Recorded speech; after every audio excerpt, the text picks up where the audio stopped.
I'm Janet Lieberman. I am 90 years old. I have very vibrant memories of Charles Lindbergh's victory parade when he came to Brooklyn, and I was 6 years old.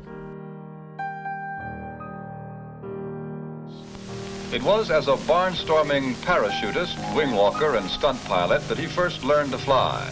Later, he went through the Army flying schools at Brooke Field and Kelly Field and began flying the mail from St. Louis to Chicago, and to dream of flying non-stop from New York to Paris. He knew it was possible. He knew he could do it.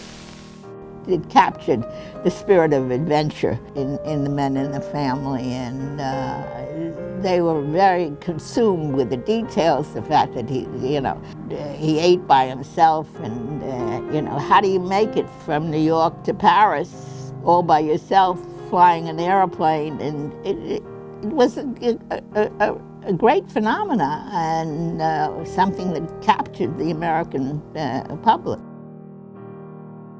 And at 7:52, the Spirit of St. Louis began to roll down the muddy runway.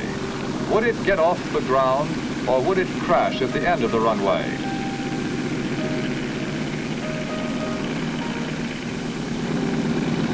Twice its wheels left the ground, only to return. And then the plane was airborne.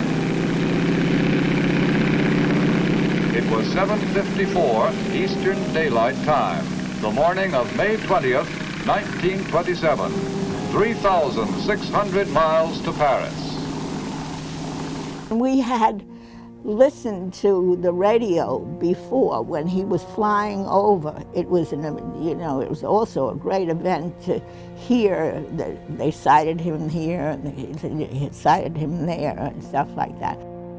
You had listened to the progress.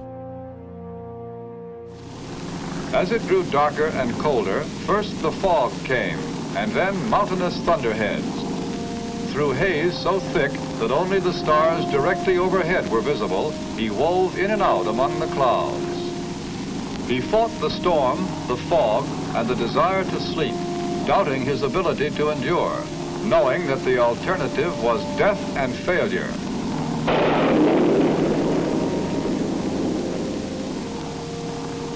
And finally, he broke the spell. The crisis passed. He was wide awake. It was 7:52 a.m. New York time. 3 hours later, he spied the fishing boats and knew that he was nearing land. He glided down and shouted as loudly as he could, "Which way is Ireland?" The crew just gaped. At 10 o'clock, 5 New York time, he saw the lights of Paris. He saw the hangars, the roads jammed with cars. Safely on the ground, he had barely cut the engine when the crowd reached the plane. They shouted his name over and over again, "Lindbergh, Lindbergh."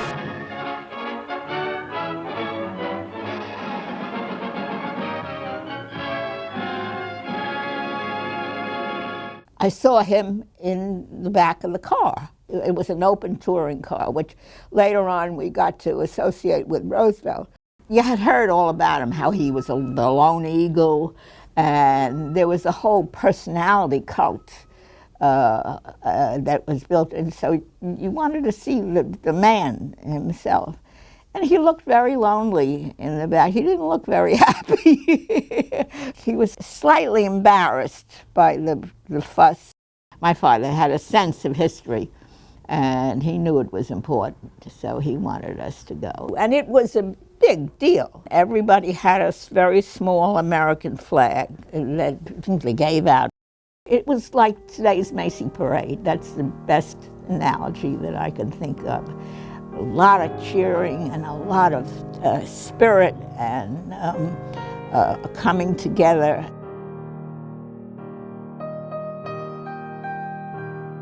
You know, it was really quite an event in our history.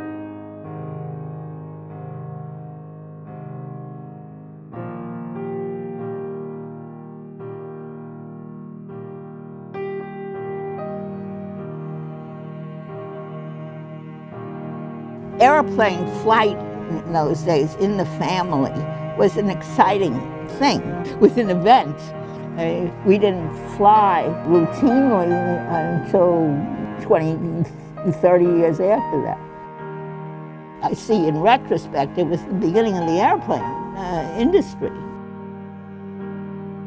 I was struck by the accomplishment and the achievement of one man doing this all by himself. It had a sense of courage and accomplishment and being ahead of the times and being very determined.